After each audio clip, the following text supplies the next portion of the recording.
There's not a planet in the galaxy where there isn't a bounty on my head. What makes you so popular? I settle disputes very quickly. I'm very good at it. And I don't care who I work with. I've collected a lot of enemies along the way. Kill for pay. I have no home, no family, no principles. What else would I kill for? Pleasure? No. It's strictly business with me. Now, what's your pitch?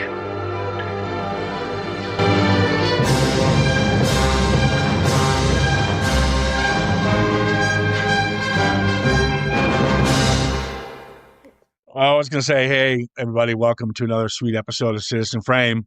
But unfortunately, we're here to talk this piece of shit, Battle Beyond the Stars. You know, we talk Corman quite a bit on this podcast, and I love Corman. He lays the groundwork for a lot of young, up-and-coming talent. In fact, James Cameron was one of the head of the special effects team in this, and James Horner, I think, was his first music score, as well as Gail Anherd was associate producer or assistant or something like that. And that's where James Cameron met her, and they end up forming Lightstorm, which end up creating Aliens and Terminators. Yes. Yeah. So, like I said before, that's really cool. So I always like to give Corman passes. I always give Corman passes because I understand his vision. Low budget ripoffs of other bigger budget versions. That's it. That's what he does, and to seek out new talent. So I can't fault him on that, but I have to fault him on this one. I like Corman's earlier, basically Edgar Allan Poe, Vincent Price films. They're very good, and obviously they're adaptations of, Edgar Allan Poe's works, but they feel more they feel like they have more artistic merit, certainly than some of the stuff that came later. Well, the two films we talked about was the back-to-back, and it's a fun podcast. You guys should listen to it, Piranha and Alligator. And I think he hits home runs when it's horror. Yes, he knows horror better. Because you don't need the big budgets. Now, this one doesn't have a big budget. It's got some good stuff going for it. Oh, by the way, is how I said the title? You did? You said it? Yeah, it's Battle Beyond the Stars. I did yes, say you that? Did. Okay. It's different. I'll give it that. It's pretty much a ripoff of... It's a sci-fi theme adaptation of the Magnificent Seven and the Seven Samurai. And this is Corman's biggest film, I think. It was $2.5 million to make. And I will say this, for $2.5 million, the effects aren't that bad considering, and it made $20 million. So do you know where he did hit a home run with it, considering most of the stuff doesn't even make that much money. Yeah, apparently a lot of the budget, perhaps not the bulk of it, went on basically paying George Peppard and Robert Vaughn their fees. And I don't know exactly how much, but apparently a large chunk of the budget of the film did go on paying them, essentially, to appear in it. Well, okay. Well, yeah, they are. I will say this. The cast is okay. And I like the idea you cast, and I have nothing against our boy. What's his name? George Peppard. No, not George. It's George Peppard, by the way. Get it right, man. you. Don't you start about getting names wrong. No. You always butcher names, so I'm gonna fucking tear you to Brian shreds now Blessed. every time you do it. What the fuck? That's what you said last Richard time. Thomas. Yeah. But Richard Thomas was pretty much goody two shoes. John Boy Walton. He was John Boy from the Waltons. So they casted him in his kind of starring role. Don't think he fits the role, to be honest with you. But I understand why Corman went that direction. He's a fish out of water. He wants to try something different, and that's what he does with his films. So casting him made sense. And getting Darlene Flugel, who I fell in love with when I saw her in To Live and Die in L.A. Yeah. Always had a crush on her. Beautiful actress, very talented. Died way too young. Sadly. Prefer Sybil Danning in this Viking space woman. What a no talent ass clown! Oh my god! And okay, let's not about talent with her. We're jumping ahead here. Let's just fucking get this done. You know what's funny? I'm watching this, and James Cameron helped create the models and stuff. Did you notice that the spaceship that Shad flies? Yes. Is mirror image. They look if you watch the Terminator and the Terminator's plane spaceships, Yes, I know that. Yes. I think he took a lot of the models from here, and it even looks like the carrier from Aliens. Absolutely. Absolutely. Yes, and I would say as well here, it is basically a spaceship shaped like a lady's part with boobs on the bottom of it. But it's a Roger Corman film. I didn't notice that. You're sick. No. What do you mean? Yeah, this is How this can is you going to be miss it? Frankenhooker all over again. How can you miss it? It's plain as day. It's a Roger Corman film. I'd be disappointed if there wasn't stuff like this in it. Fuck me. Okay, let's just jump into this. Let's just jump into this quickly, please. Go ahead. All right, so 1980, Battle Beyond the Stars. It's an American space opera. That's giving it way too much credit. Our main characters. We got Gelt. He's an intergalactic assassin with a bounty on his head. Yep. We got the space cowboy, an earthling space trucker with a Western fixation. We got Nanilia, a beautiful young woman who just wants to get laid. We got Saint X-Men, a proud female warrior who just loves bondage gear. What an outfit. Cayman.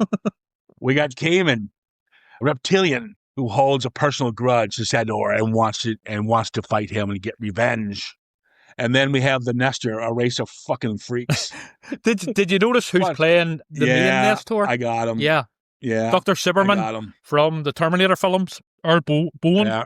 Earl Boehm. Yeah. Earl Boehm. Yes. All right, we got the director, Jimmy Murakami. I don't give a fuck. John Sayles is back. He wrote Piranha and he wrote Alligator. John Sayles would go on to win multiple awards for his work in a lot of dramas he did. I believe Lone Star and Passion Fish and so forth. Very, very talented man. I think this is a very good script. I'm serious. The realization is certainly B-movie. It's not. There's no. You can.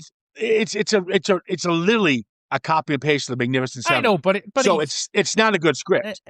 It's a good script. It's not an Oscar-winning script. It's not a good script. It can't be. There's bad dialogue. It's terribly written. Bad dialogue is just intentional. The main part of the script that you like is plagiarized. I know, but I think he's put a decent enough. You know what? Stop. No, he has put a decent enough. You always do this.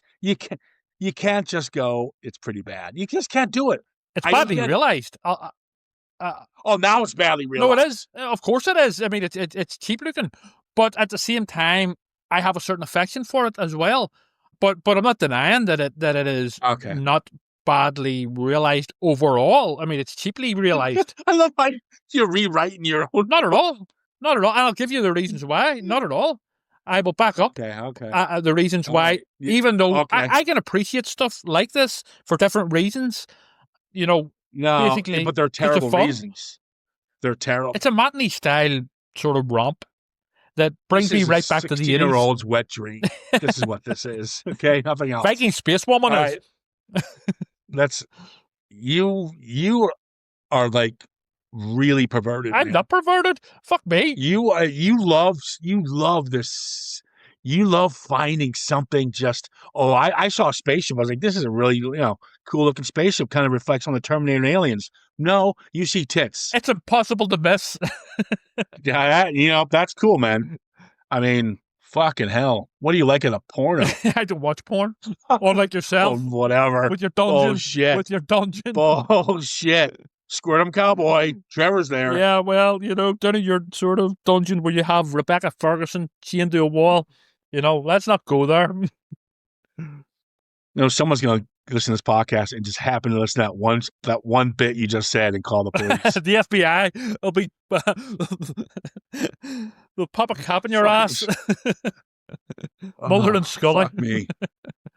Long day. Yep. All right. So we got Richard Thomas, Robert Vaughn, George Peppard, John Saxon. I love John Saxon. Yes. It's the only role he's played where his birthmark / scar keeps changing. I would say about John Saxon here that he looks like he hasn't a clue what's going on.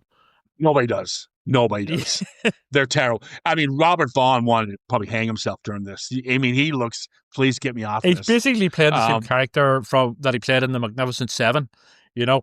But he does look like he's only there for the paycheck. But I noticed that John Saxon in particular seemed to be, you could almost like sort of hear him internally thinking, what the fuck? You know? Yeah.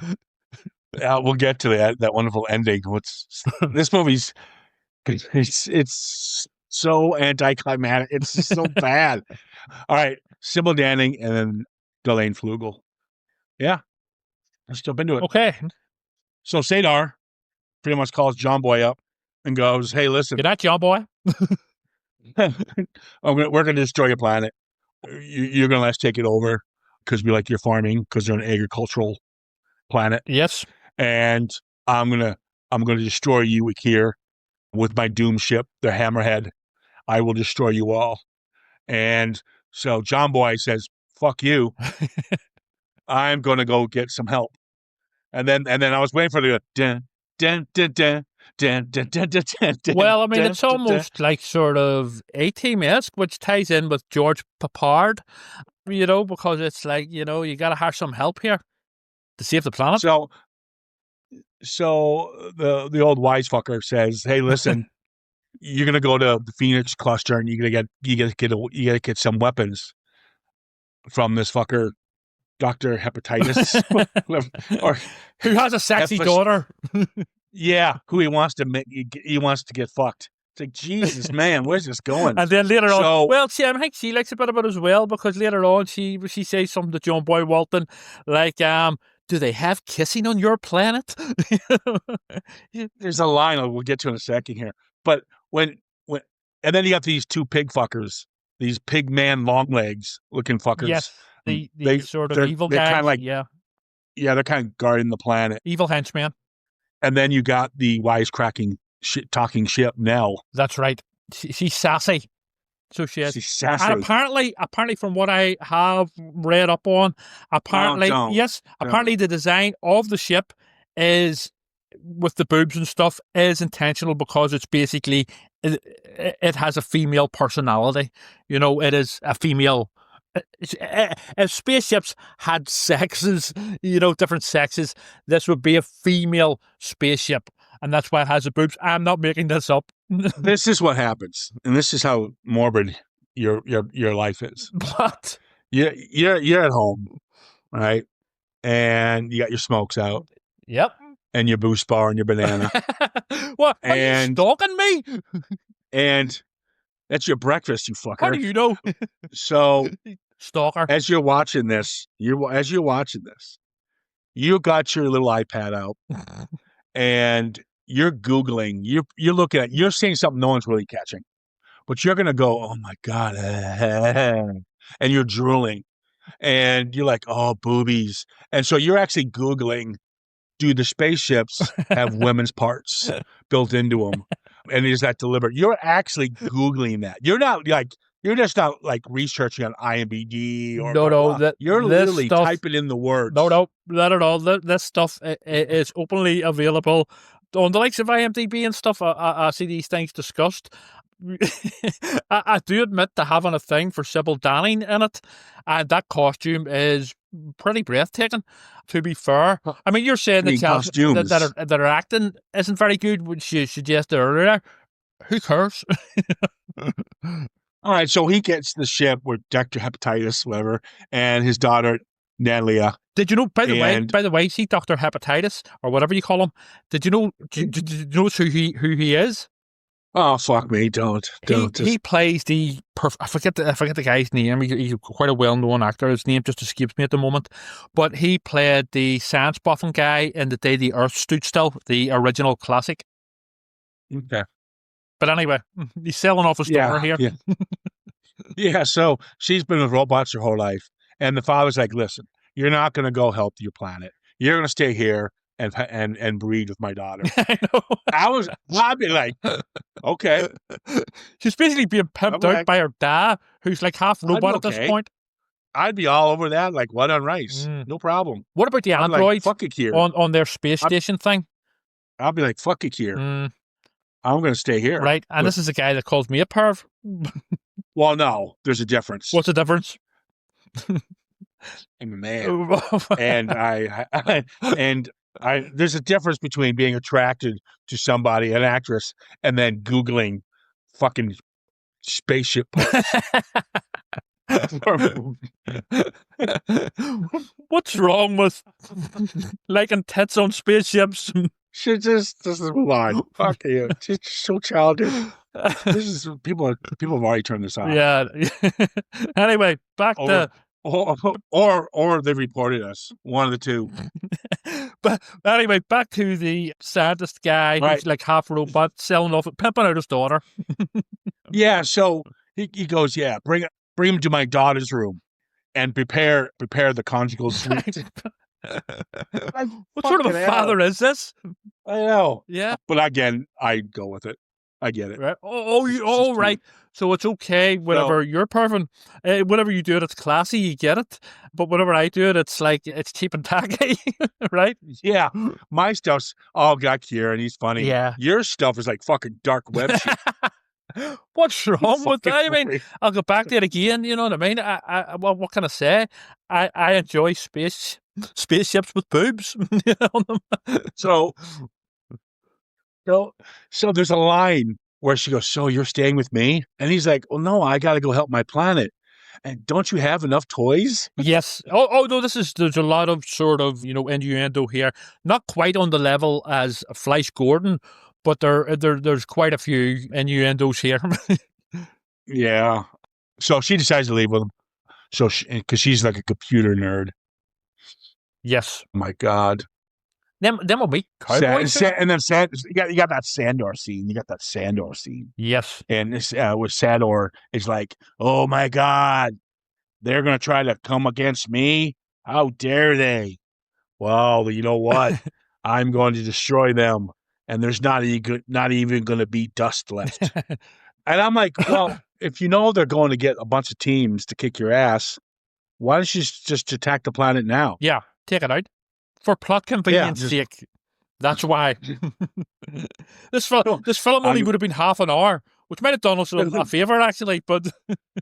I'm going to destroy them all of them. Yeah, this is probably... But I'm going to wait until they get all their vigilantes. I mean, I've always really liked John Saxon, but this is probably the only real film I've seen him in where he looks as though he would rather be somewhere else.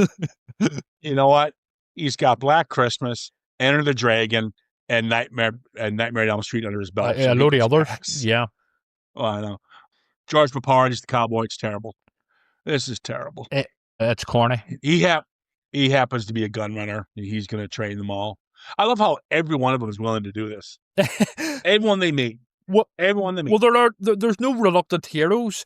You know the way, and say even in a Sylvester Stallone or a Jason Statham film, there are always reluctant heroes where there's always that bit at the start where they go, "No, I can't do it. I don't want to do it," and then eventually they relent and they decide to do it anyway. Against their sort of better wishes. But here it's just John by Walton rocks up and goes, "Hey, want to help me save my planet? Yeah, okay, let's do it." and it's a suicide mission, by the way. Yeah. No problem. Yeah, against basically this alternate sort of Darth Vader character who is known as being a brutal dictator. So yes, it's a suicide mission, and they're just like, "Yeah, cool, let's do it." And then Nania gets kidnapped for like 5 minutes. Of course. Like Cayman, the lizard man.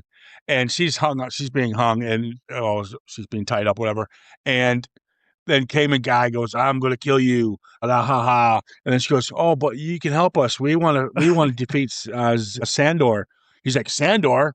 I hate him." He has a personal grudge. I'll let you go. Yeah. Yeah, he has a personal grudge. And then he's like, "Quilpeg," which is pretty much his gimp. Yeah, the two Quilpeg. Weird guys. Yeah.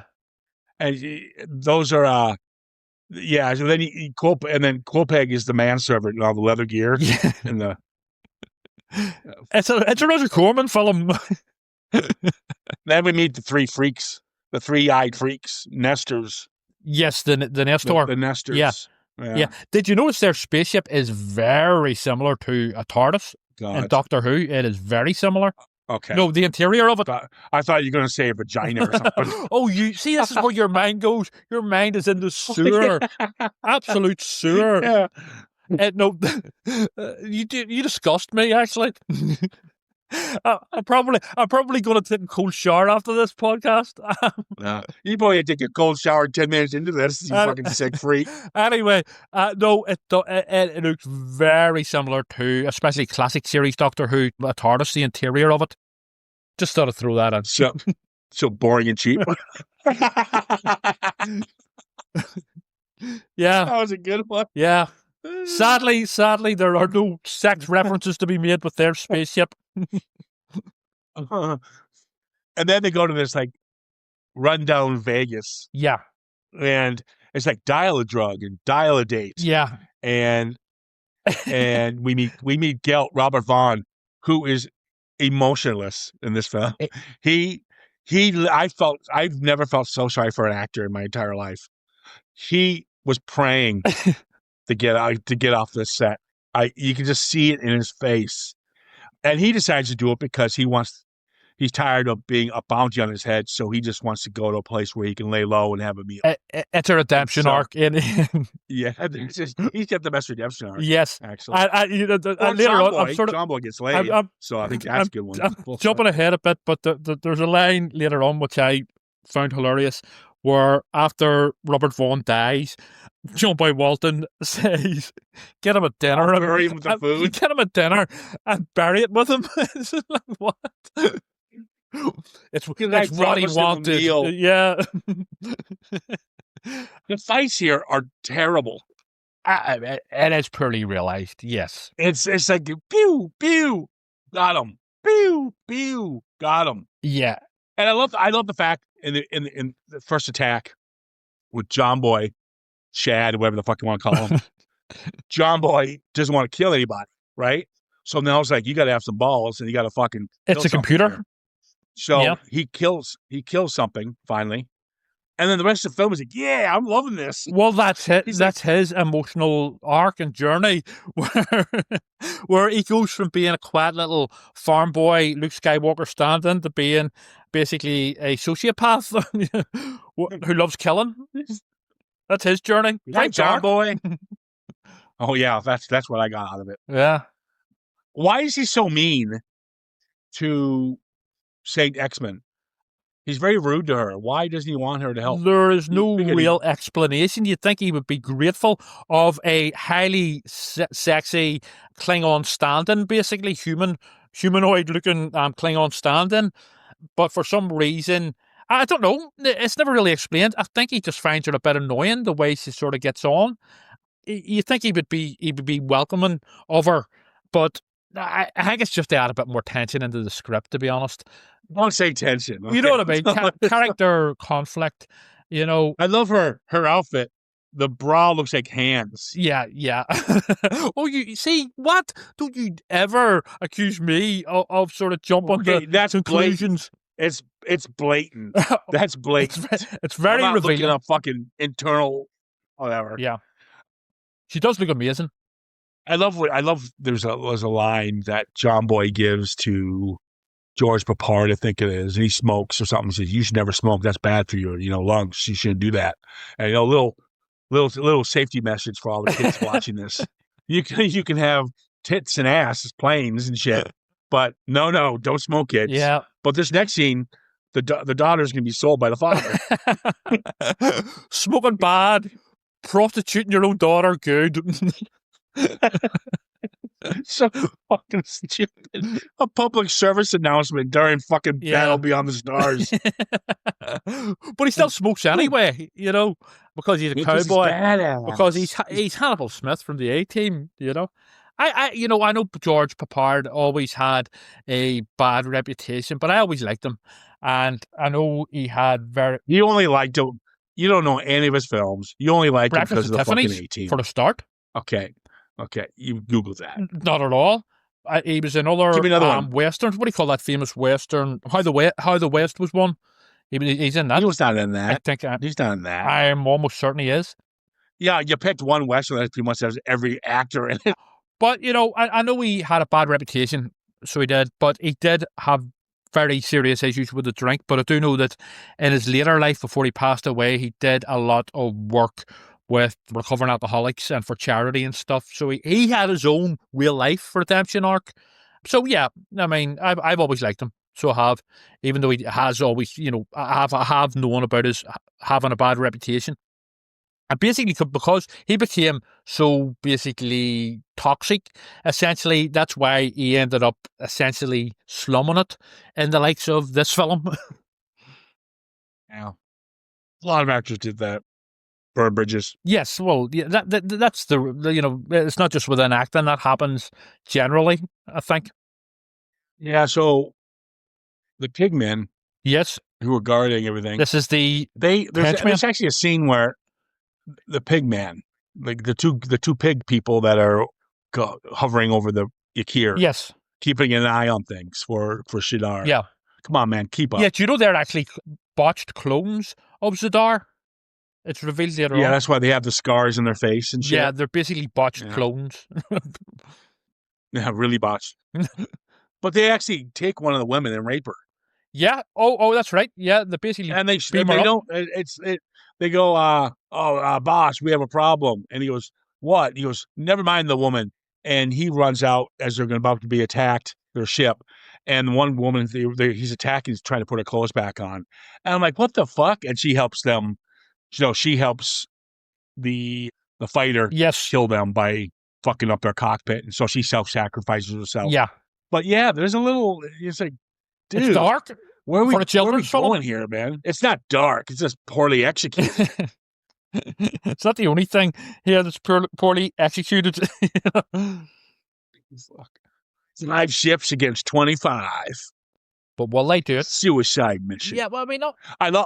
Go ahead. Best scene in the film, where Saint X-Men is going to teach Natalia about sex. Now, I don't understand why we can't have that scene. Right.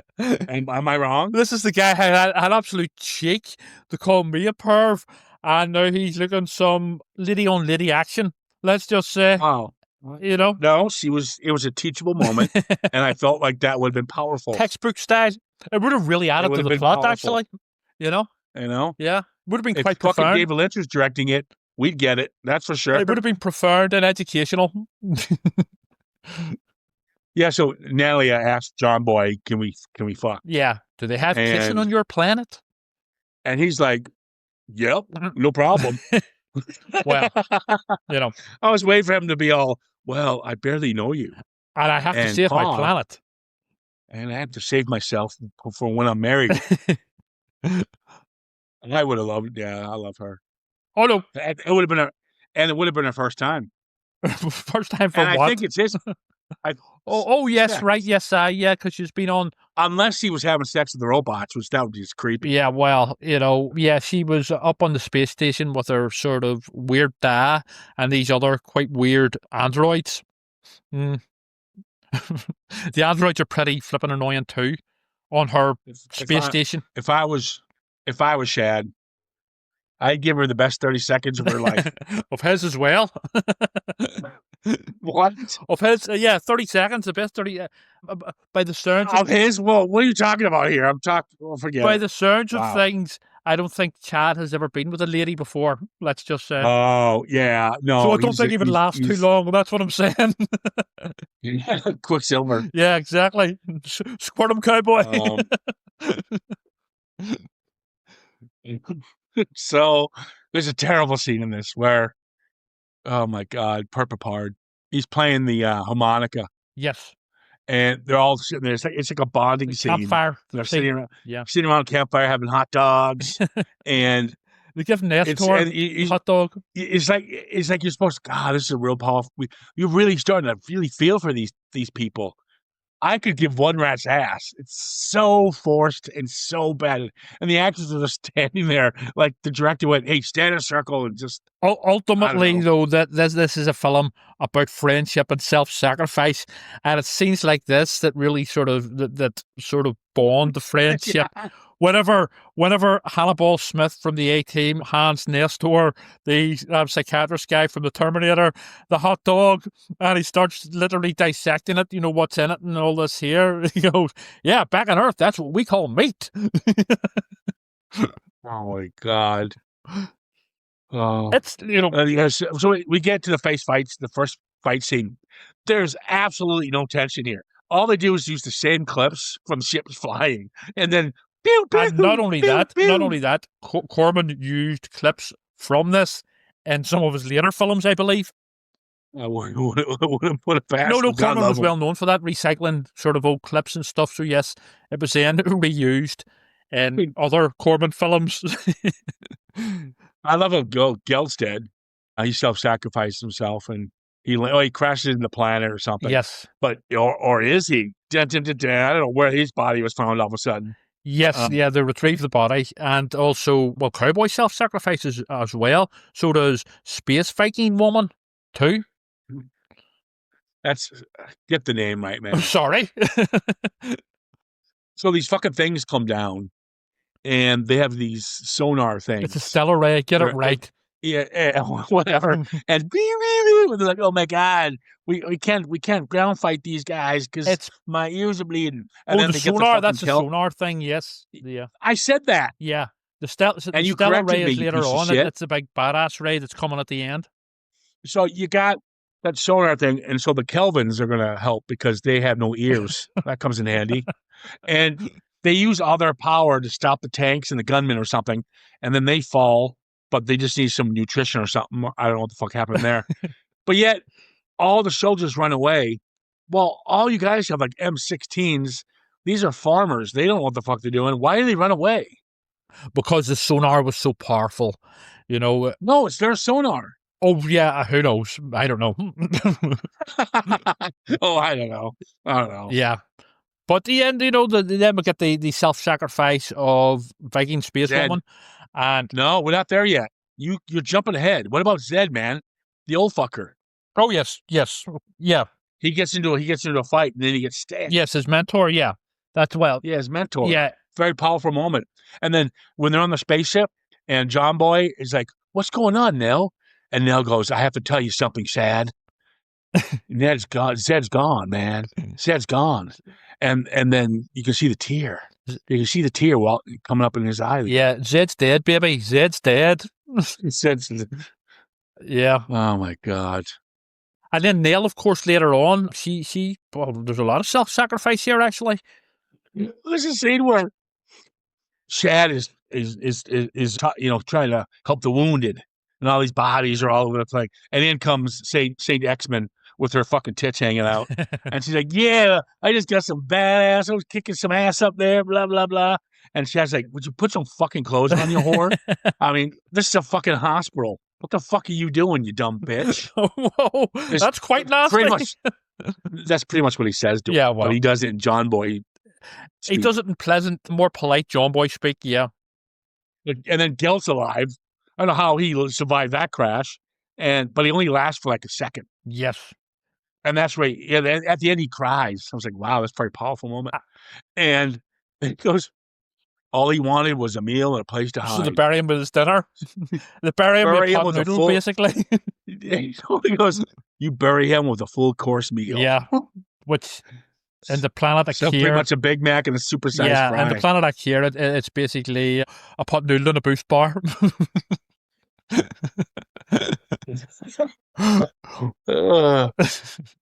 So Sador has one of these three eye fuckers, and he tortures him. It's so fun. It seems so badly edited. He goes, "If you don't, I'm going to torture your friend." And the other guy's like, "Well, nothing we can do for you." He's not going to tell you anything. You go, "Okay, we're going to torture him." Cut to, oh, he's dead. Yep. Yeah. And wow. It took me later on to work out that actually ZR actually only has one arm. So he's like... Yeah, I was wondering what was going on with that arm scene. Yes. What was that all about? Well, I think from what I can gather, again, it's not completely properly explained. I think he only ever had one arm, but then he takes up one of the Nestor arms and puts it on himself. But then it doesn't work out because the Nestor are basically having none of it.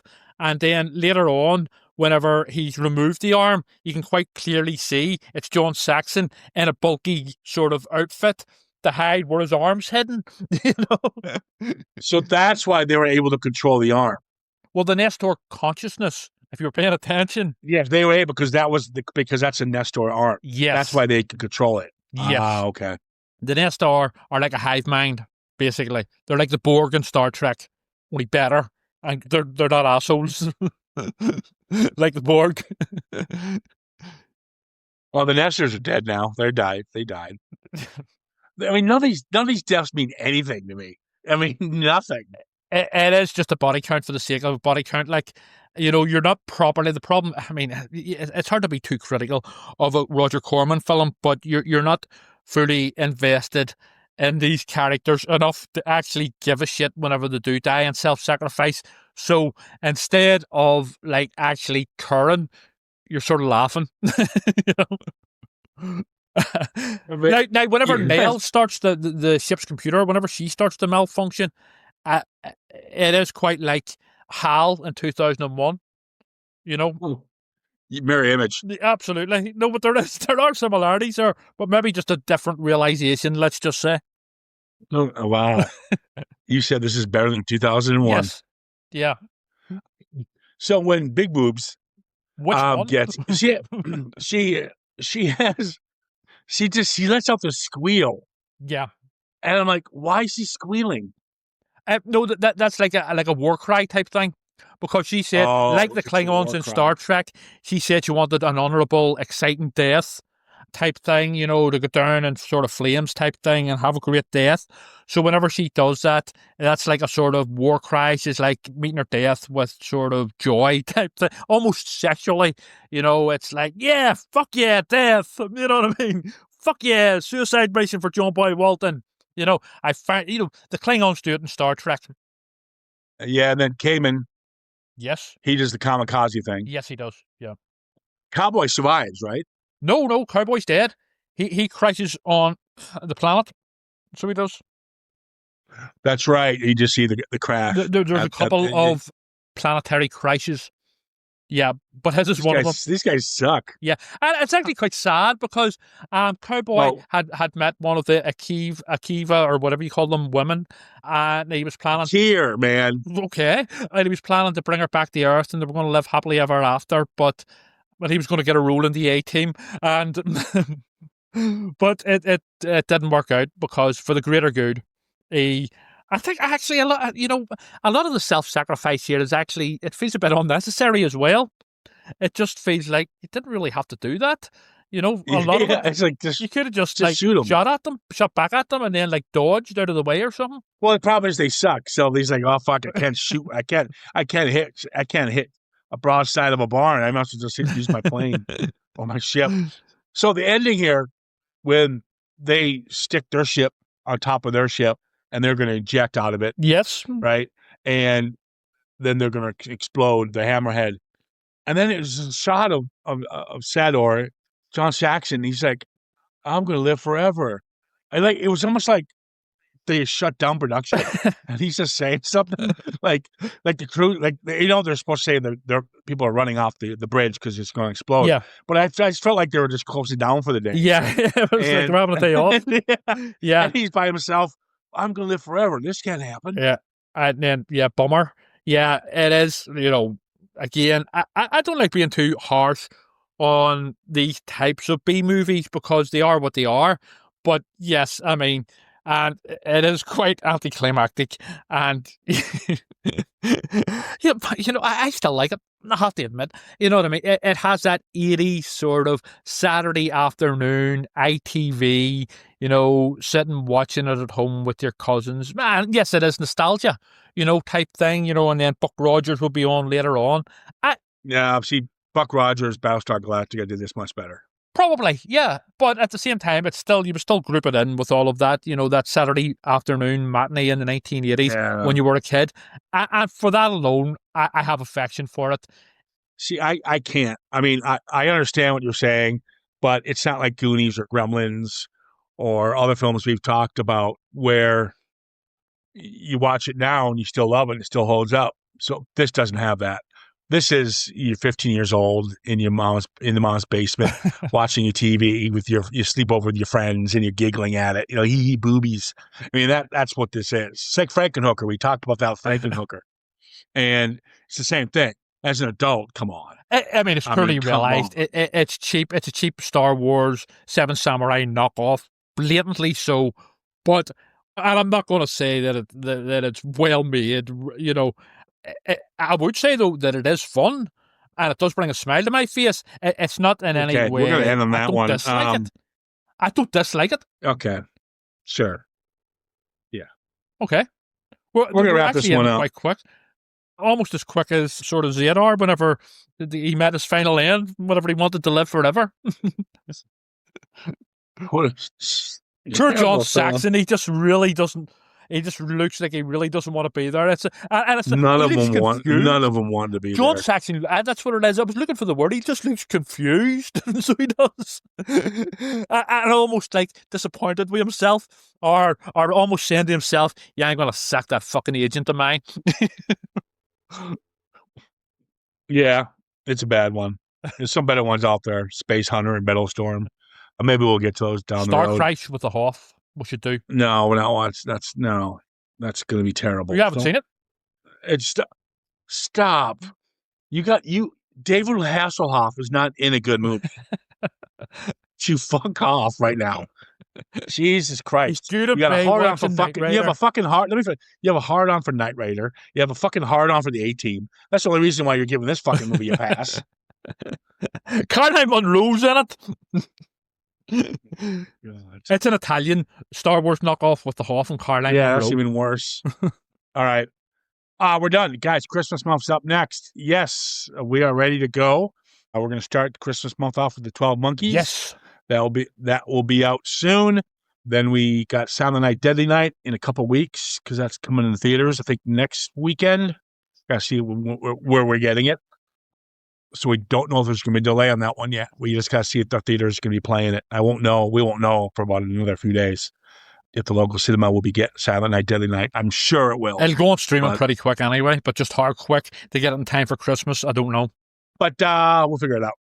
In the new year, we got some new formatting going out, some new imagery starting to go out, and we're going to have just a new way of presenting the podcasts with just new logo and stuff. Instead of using the whole movie poster, we're going to do something a little different.